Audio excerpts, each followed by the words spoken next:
really depends on what area do you live on. We're going to focus outside of LA, Chicago, and New York. The union world gets most of the glory. And when we talk about the union, what we're really talking about is SAG, the Screen Actors Guild. Now, that's combined with another union called AFTRA, and now they're called SAG-AFTRA. You'll find that mostly, like I said, metropolitan cities, New York, Chicago, LA. There are a few basics that you need to know before we move on, okay? The first one is you can't really just join the union. You gotta audition, you have to get 3 SAG jobs. You'll get a note from your agent and they'll tell you, hey, this is a SAG job. Sometimes that means you can audition for it and sometimes not. So you'll have to decide and let them know. You can do SAG jobs if you're not in the union, but you can only do 3. And trust me, they'll contact you once you've hit the 3 and they'll let you know, hey, gotta join the union, and also you'll have to pay. They're sort of like the nice mafia. Know what I mean? All right, so then you'll decide whether or not you want to continue to get more SAG jobs. If you do, you can only do SAG jobs. So where you live is important.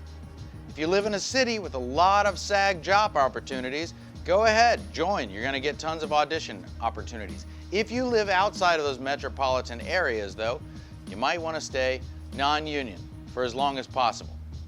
It's been my experience over 15 years or so that this is not a perfect truth for everybody, but I have stayed out of the union on purpose because in the Midwest, where I live and act, even though I travel, there are less actors and there are more commercial jobs than in major metropolitan areas.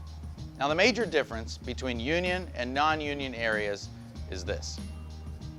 If you live in a union area, the rates for jobs are set by the union. If you live in a non-union area, the free market sets the price, although they pretty much stay the same. I've found it to be about $125 an hour, minus your agent's 20%. So that means I'd make about $100 an hour, no matter if I was working in Minnesota, Indiana, or the Ozarks. There are some other differences as well, such as healthcare if you're in the union, and that your agent might only take 10% if you're a SAG actor.